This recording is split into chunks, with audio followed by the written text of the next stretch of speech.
Coming up on our newscast tonight, South Korea's environment minister revealed a set of stronger plans to bring down the alarmingly high level of fine dust in the country. The plans include exchanging technologies related to creating artificial rain with China and conducting a joint test. More movements are detected at North Korea's main missile launch site in Dongchang-ri. VOA reports satellite images suggest a building has been reassembled and moved to a spot where it had stood before being taken down last year. A brand new parliamentary session begins, breaking a 2-month standstill at the National Assembly. Lawmakers have a vast amount of work to do, with bills piled up waiting to be reviewed. News Center begins now.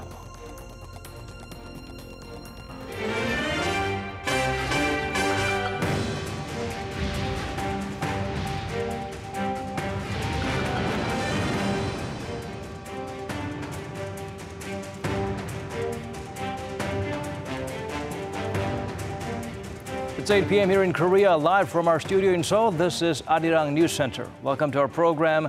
I'm Daniel Che.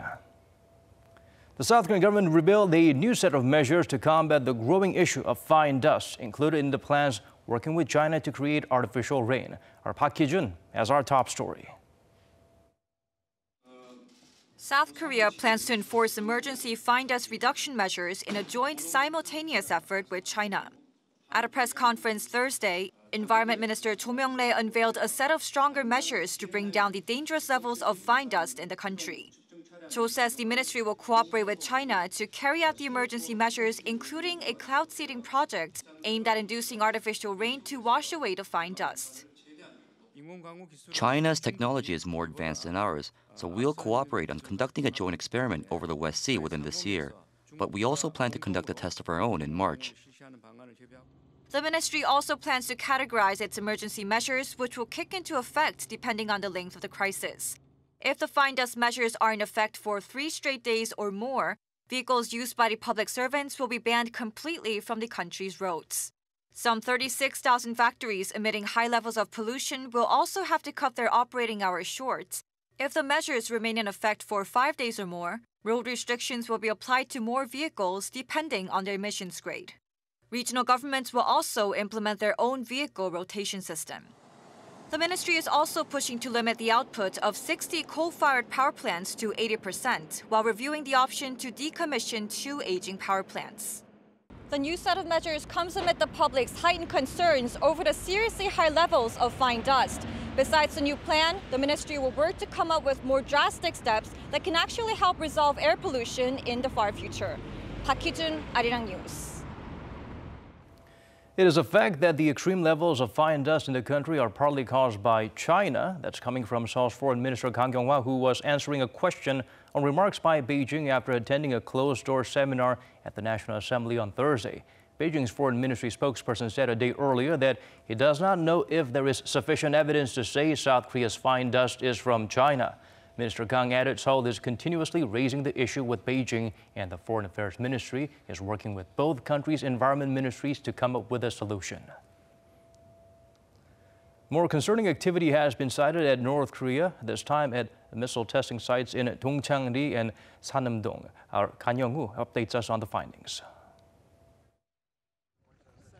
Satellite images of North Korea's main missile launch site in Dongchang-ri suggest a building has been reassembled and moved to its previous spot where it had stood before being taken down last year.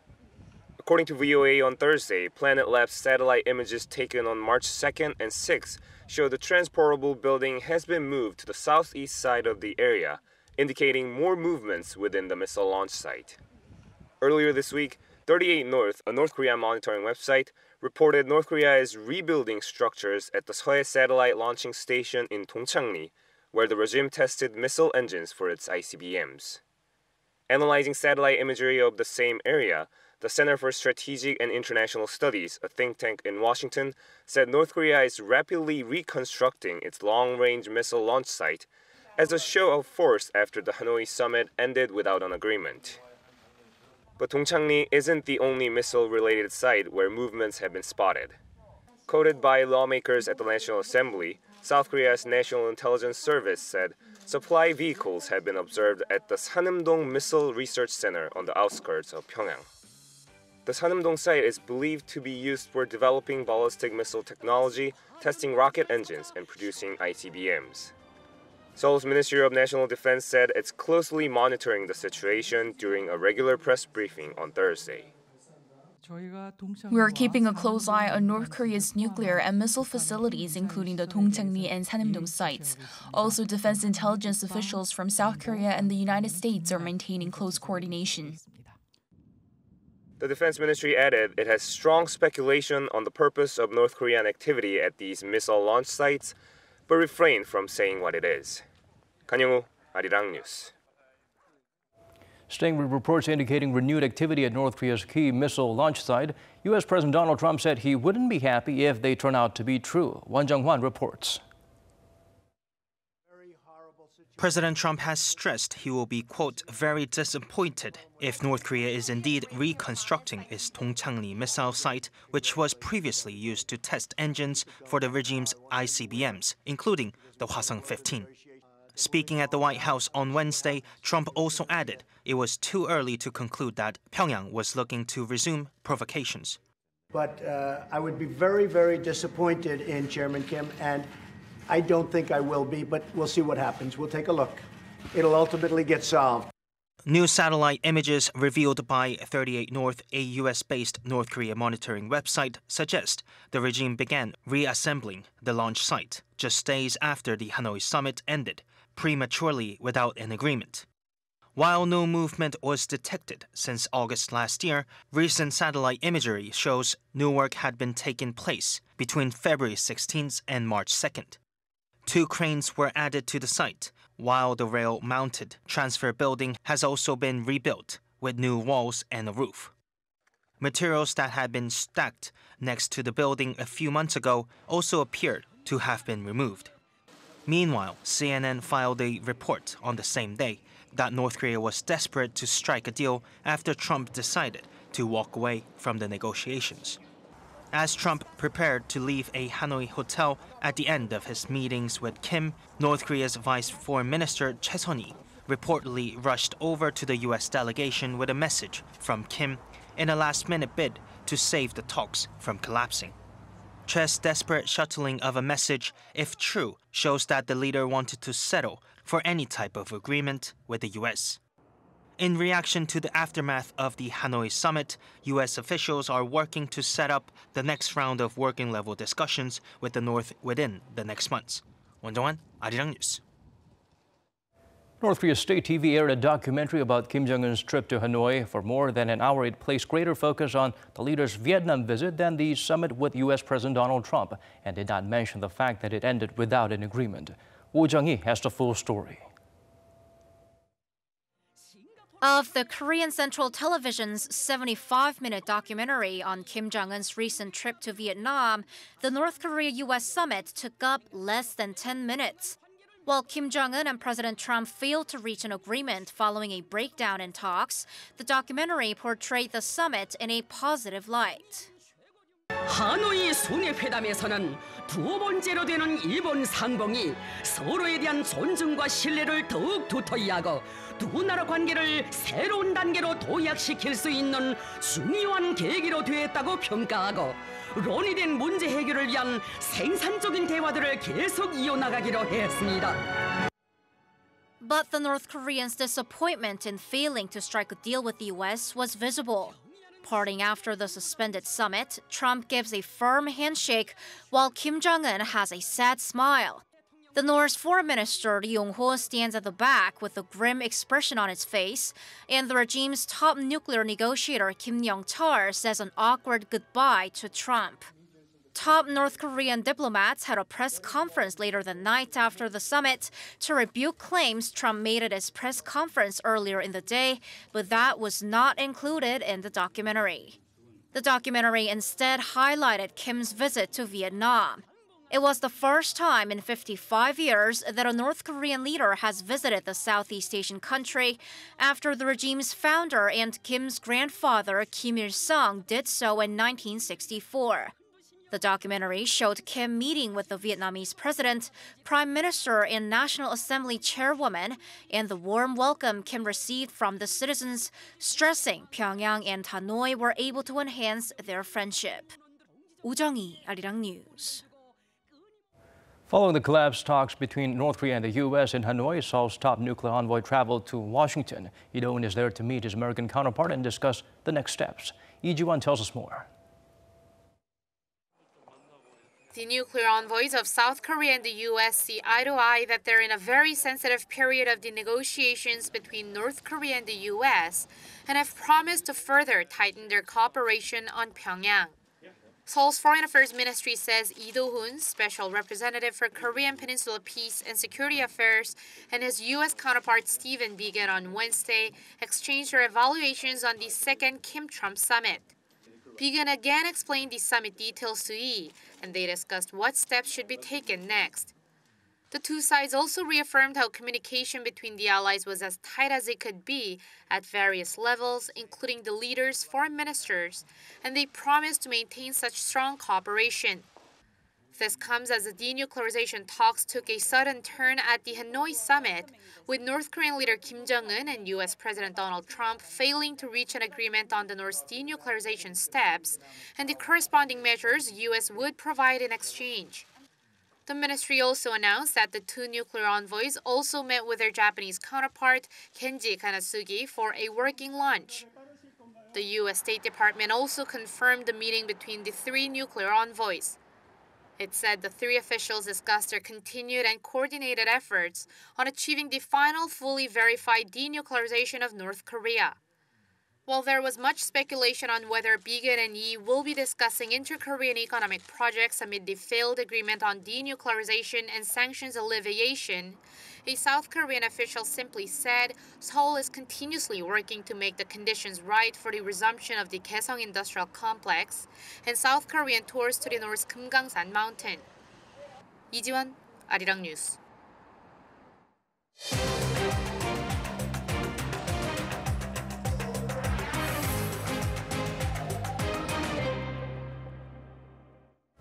The National Assembly will convene its first parliamentary session of the year in the coming hours. 30-day session comes after a standstill of 2 months. According to our Kim Min-ji, rival parties have a lot to work on. It's a clean slate for the National Assembly as a brand new parliamentary session kicked off on Thursday, ending a 2-month standstill. There are countless bills related to people's livelihoods piled up waiting to be reviewed by Parliament. The country is also suffering from the fine dust pollution crisis. It's time the government and the National Assembly take action.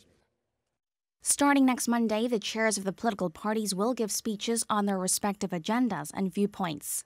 The following week, the ruling and opposition parties will hold a 4-day Q&A session with government ministers on a range of topics, including foreign affairs and economy issues. Likely up for debate will be the no-deal North Korea-U.S. Summit and the government's economic policies. The National Assembly had been stuck in limbo since January due to partisan wrangling over a number of issues, such as the appointment of an election watchdog official without a confirmation hearing and alleged real estate speculation by a former ruling party lawmaker. Parties decided to normalize the Assembly amid mounting public criticism that they are constantly bickering and generally being unproductive.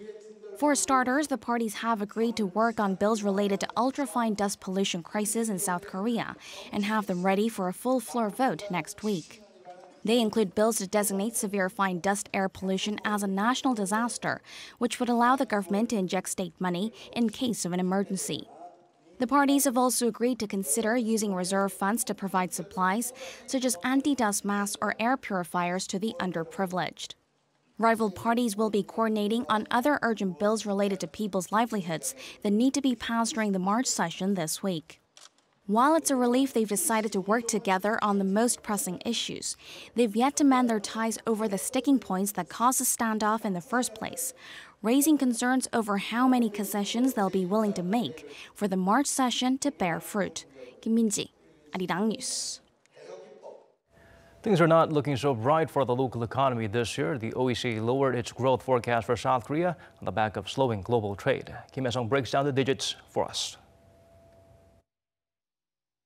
The OECD has cut its growth outlook for South Korea's economy to 2.6% in 2019, down 0.2 percentage points from its previous estimate in November. It also lowered the country's growth forecast for 2020 by 0.3 percentage points to 2.6%. The OECD said the Korean government's expansionary fiscal policy and low inflation will help support domestic demand, but slowing global trade will hurt exports, which account for nearly half of the country's GDP. Already, Korea's exports have plunged by more than 11% on year in February, the third straight month that exports have fallen. The OECD's downward revision comes just days after credit rating agency Moody's slashed its growth projection for the South Korean economy to 2.1%. The OECD's projection is within Korea's finance ministry's December forecast of between 2.6 and 2.7% growth for 2019, slightly down from the 2.7% growth tallied in 2018. Korea's economic growth is expected to slow down this year on slowing global growth. In the last 2 to 3 years, the US economic recovery created global growth momentum. But with both the US and China's economic growth expected to slow down, Korea's exports will drop, driving down growth. The OECD forecasts global growth to slow to 3.3% this year, down from its November projection of 3.5%. The US and China is projected to grow 2.6% and 6.2% respectively, both down 0.1 percentage points compared to previous forecasts. Growth outlook in the Eurozone has been cut from 1.8% to 1%. The OECD said economic prospects for nearly all G20 countries are now weaker than previously anticipated and stressed the need for policy coordination between countries to boost growth and to reduce risk from the US-China trade spat and Brexit. Kim Hae-sung, Arirang News. After weeks of negotiations, a joint discussion body comprised of government officials, ruling party lawmakers, and representatives from the taxi and carpool sectors reached an agreement. They will allow carpool services in Korea, but under select conditions. Kim Mo-kyun provides the details. We held our last meeting today, and I can say that all of us were very desperate. Though we cannot satisfy everyone, we tried to make concessions, and finally we were able to come up with an agreement today. After a final meeting on Thursday, the joint discussion body formed by government officials, ruling party lawmakers, and representatives from the taxi and carpool sectors announced they will allow carpool services in Korea only during commute hours, which is from 7 to 9 a.m. and from 6 to 8 p.m. local time, excluding weekends. Participants also agreed to seek cutting red tape in the taxi industry and improve working conditions for taxi drivers, including the adoption of a monthly pay system for corporate-owned cab drivers. They also decided to launch taxis that adopted the latest innovative platform technology by the first half of 2019. The agreement comes 45 days since the body was first launched in January, after taxi industry workers protested over the launch of a carpool service from Kakao Mobility, a subsidiary of the Kakao Corporation, last December. Taxi drivers have been strongly opposing to the launch of car-sharing services, claiming that it would threaten their means of living. Kim Mo-kyun, Arirang News. The South Korean government unveiled new measures to revitalize the sluggish manufacturing sector and support small and mid-sized businesses. The Ministry of SMEs and Startups plan to create a total of 30,000 smart factories by the year 2022, up from their previous goal of 20,000. These factories use the latest in ICT to improve their productivity. The government also announced the creation of a venture fund in cooperation with the private sector worth around $4.25 billion in 2019. The fund will be used by venture capital firms to invest in SMEs. Tours to Mount Geumgangsan in North Korea had been suspended since 2008 after a South Korean tourist was shot dead by a North Korean soldier. In the midst of growing inter-Korean exchanges, local experts gathered to discuss ways to successfully revive the program. Kim Da-mi has the highlights from that session. Experts in the field of culture and tourism gathered on Thursday to discuss the possible resumption of the tours to Mount Geumgangsan amid warming cross-border ties. Hosted by the Tourism Sciences Society of Korea, a special seminar on local tourism as well as inter-Korean tourism was held to suss through many outstanding issues related to the long-suspended Mount Geumgangsan tourism program. Reflecting on the history of the tour, researcher Shin Yong-seok at the Korea Culture and Tourism Institute said the lifting of sanctions and punitive measures against North Korea would be the first required step in the revival process. Next in the line of procedures, a sit-down between the two Koreas for working-level talks, a visit to the mountain by South Korean business representatives, and a phased resumption of tours with regular monitoring. Participants at the seminar emphasized that Mount Geumgangsan tour should be treated as a complete reboot due to the nearly decade-long suspension, underscoring the need for a more cautious, gradual approach. Kim Da-mi, Arirang News. The South Korean Army's combat drone unit took part in a drill for the first time on Thursday, showcasing its high-tech warfighting capabilities. The combined exercise was conducted alongside an Army Infantry Division and an Air Force fighter wing at Nightmare Range, a practice range in Gyeonggi-do Province. The combat drone unit demonstrated its ability to collect and transmit real-time data of the targets, enhancing the other unit's fire accuracy. The Army launched the drone unit last September as part of its Defense Reform 2.0 initiative that aims to modernize the military with the latest technology. More people are buying masks and air purifiers due to the air pollution in Korea, but there are other special products that are popular with customers looking to cope with the fine dust. Lee Min-sun introduces to us some of these items. This local tour agency has recently been getting floods of inquiries because of the fine dust. 네, 요즘 미세먼지 때문에 요즘 저희 청정 지역인 스위스 상품 많이 찾으시거든요. As Korea suffocates under the fine dust, some are making a luxurious escape to clean and unpolluted places even for a few days. Because of the worsening fine dust, more customers are asking to travel somewhere where they can breathe cleaner air. We usually recommend Switzerland. We will start special promotions next week focused on escaping the fine dust. But not everyone can leave the country, so many people are looking for other ways to get some fresh air. Sales of air purifiers went up 300% during the first week of March compared to the same period last year, according to a local retail chain. Other home appliances are also flying off the shelves amid the worsening air quality, including this device that shakes off the dust of clothes. This device shakes the clothes up to 200 times per minute and removes the fine dust from items that cannot be washed every day. Sales of the device jumped 120% year-on-year during the first week of March when the fine dust level was at its worst. Laundry dryers are also popular as more people are choosing to use the dryer instead of putting their laundry outside. People are also making smaller purchases like cosmetic products specifically designed to wipe off fine dust from their face, body, and hair. But as none of these measures can fully prevent people from breathing in fine dust, so one insurance company is offering special policies that provide cover against fine dust-related diseases. The fine dust insurance released last month covers 6 diseases including respiratory, eye, and heart diseases. Lee Min-sun, Arirang News.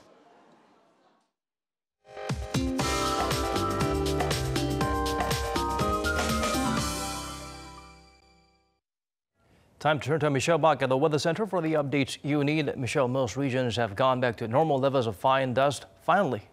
Yes, Daniel, but it's only temporary. The levels may have gone down, but stagnant air will once again result in accumulation of fine dust in most places by tomorrow morning, while Seoul will breathe fresh air once again on Friday afternoon. And high pressure will keep the sky clear in Korea, and the afternoon high will climb a couple of notches up above average seasonal readings. And Tokyo will have similar weather as Seoul tomorrow, while Beijing will be cloudier and a couple of degrees hotter. And now let's have a look at our readings for tomorrow. It's going to be cooler by 2 to 4 degrees compared to today's lows. So we're getting up to 1 degree Celsius, Daegu at 1, and Gyeongju at -1 degrees. Under sunny spells, Seoul makes it up to 12 degrees, while the southern region ranges within 16 to around 18 degrees. And into the weekend, rain is in the forecast starting from Jeju Island, expanding over to nationwide on Sunday. I'll leave you with the weather conditions around the world.